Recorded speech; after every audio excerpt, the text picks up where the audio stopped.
प्रधानमंत्री नरेंद्र मोदी के ऑपरेशन सिंदूर को लेकर दिए गए बयान को लेकर कांग्रेस के नेता राहुल गांधी ने उन पर हमला किया था। राहुल गांधी ने एक पोस्ट लिखकर यह कहा था कि आपका खून कैमरे के सामने ही गर्म क्यों होता है। और अब उनके इसी बयान को लेकर महाराष्ट्र के उप मुख्यमंत्री एकनाथ शिंदे ने उनके ऊपर पलटवार करने का काम किया है। एकनाथ शिंदे ने राहुल गांधी के इस बयान को लेकर क्या कहा है। राहुल गांधी ने अपने सोशल मीडिया हैंडल एक्स पर पीएम मोदी के बयान को लेकर क्या कहा था, इसकी पूरी जानकारी आपको इस वीडियो में देंगे। नमस्कार, आप देख रहे हैं लोकमत हिंदी। मेरा नाम है सोनू कनौजिया। आपको बता दें कि इसी हफ्ते प्रधानमंत्री नरेंद्र मोदी बीकानेर में एक रैली को संबोधित कर रहे थे और इस रैली के दौरान उन्होंने ऑपरेशन सिंदूर का जिक्र करते हुए ये कहा कि मेरे रगों में गरम सिंदूर बहता है और इसी के बाद इस पर राजनीति शुरू हो गई है। आपको बता दें कि राहुल गांधी ने प्रधानमंत्री नरेंद्र मोदी के उस भाषण का वो वीडियो अपने सोशल मीडिया हैंडल एक्स पर शेयर किया और उस पर उन्होंने एक कमेंट लिखते हुए प्रधानमंत्री नरेंद्र मोदी पर हमला किया। उन्होंने अपने इस पोस्ट में यह लिखा कि मोदी जी खोखले भाषण देना बंद कीजिए, सिर्फ इतना बताइए आतंकवाद पर आपने पाकिस्तान की बात पर क्यों भरोसा किया। उन्होंने दूसरा सवाल यह पूछा कि ट्रंप के सामने झुककर आपने भारत के हितों की कुर्बानी क्यों दे दी। इसके साथ ही साथ उन्होंने ये भी पूछा था कि आपका खून सिर्फ कैमरों के सामने ही क्यों गर्म होता है। आपने भारत के सम्मान के साथ समझौता कर लिया है। तो राहुल गांधी ने इस तरह से अपने सोशल मीडिया हैंडल एक्स पर पोस्ट लिखकर प्रधानमंत्री नरेंद्र मोदी पर हमला किया था। और वहीं जब इस पोस्ट को लेकर महाराष्ट्र के उप मुख्यमंत्री एकनाथ शिंदे से सवाल पूछा गया तो एकनाथ शिंदे ने जवाब देते हुए कहा कि राहुल गांधी जो हैं वो प्रधानमंत्री नरेंद्र मोदी जैसे कभी बन ही नहीं सकते हैं और इसलिए उनकी आलोचना कर रहे हैं। आप भी सुनिए क्या कहा एकनाथ शिंदे ने। है अड्डे को तहस नहस कर दिया, उनके एयरबेस को तहस नहस कर दिया।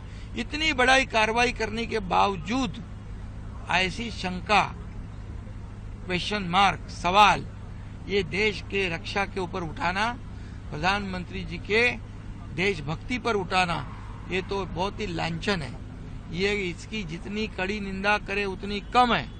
और इसलिए वो उनके तो रग में मोदी जी बोले हैं कि अब ये सिंदूर बह रहा है, ये हमारे बहनों का सिंदूर उजाड़ा, उसकी याद उन्होंने रखी है।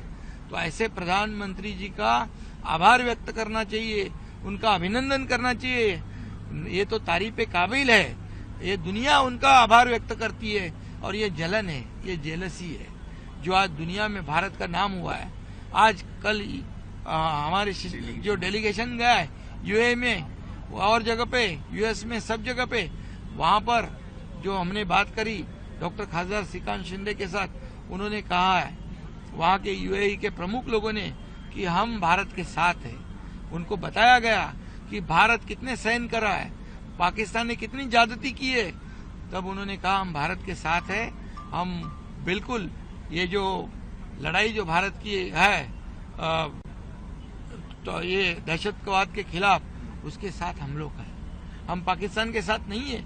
ऐसे दुनिया बोल रही है, पूरा विश्व बोल रहा है और ये यहाँ पर राजनीति करने के आपको बता दें कि इस पूरे मामले को लेकर जिस तरह से पहलगाम हमला हुआ था और इसके बाद जिस तरह से पूरी जो पार्टियां जो है वो एकजुट हो गई थी, तो उस वक्त ये कहा गया था कि इस मुद्दे पर राजनीति नहीं की जाएगी। लेकिन पीएम मोदी की तरफ से कई रैलियों में इसका जिक्र करके राजनीतिक लाभ उठाने का आरोप विपक्षी पार्टियों की तरफ से लगाया गया है। आप भी सुनिए क्या कहना है शिवसेना नेता संजय राउत का। सिंदूर जो है, सिंदूर यात्रा, मोदी जी ये बोल रहे थे बार बार, या उनके लोग बोल रहे थे कि पहलगांव हमले की राजनीति न करें। हमको कहा था कि जो पहलगांव जो हमला है, जो हमारे 26 माता और बहनों का सिंदूर उजाड़ दिया है, उनकी राजनीति मत करो। ये कौन कहता है? हमारे देश का प्रधानमंत्री, गृह मंत्री, और सबसे पहले राजनीति करने कौन जा रहे हैं? खुद मोदी। यही पुलवामा में हुआ, यही उरी में हुआ। ये निर्घृण लोग हैं, अमानुष लोग हैं। उनकी राजनीति चलती है, उनकी रोजी रोटी है राजनीति की, इस प्रकार की हत्याओं पर चलती है। हाँ, आप पूरे बिहार में उनके कमांडर इन चीफ के ड्रेस में फोटो लगे हैं। तिरंगा यात्रा, आपने कहा तिरंगा हमारा नहीं है क्या, आपका ही है क्या, बीजेपी वालों का? तिरंगा आपकी मालिक जागीर है क्या? आप मालिक है तिरंगा के? ये महाराष्ट्र में तिरंगा यात्रा निकाल रहे हैं, सिंदूर यात्रा निकाल रहे हैं। सिंदूर आपकी वजह से उजाड़ गया है। 26 हमारे महिलाओं का, गृह मंत्री जी का इस्तीफा मांगने के लिए सिंदूर यात्रा निकालो। ये गृह मंत्री जिम्मेदार है, ये मोदी जी जिम्मेदार है। ये जो चल रहा है ना, हम सब एक साथ है, वी आर यूनाइटेड, ये सब नौटंकी। ये अपना राजनीति कर रहे हैं और अपोजिशन को विदेश भेज रहे हैं, और यहाँ बैठ कर लोग राजनीति, पूरे कारस्थानी लोग हैं। चलिए, तो संजय राउत ने साफ तौर पर यह कह दिया है कि जो बीजेपी है वो इस पूरे मामले पर राजनीति कर रही है।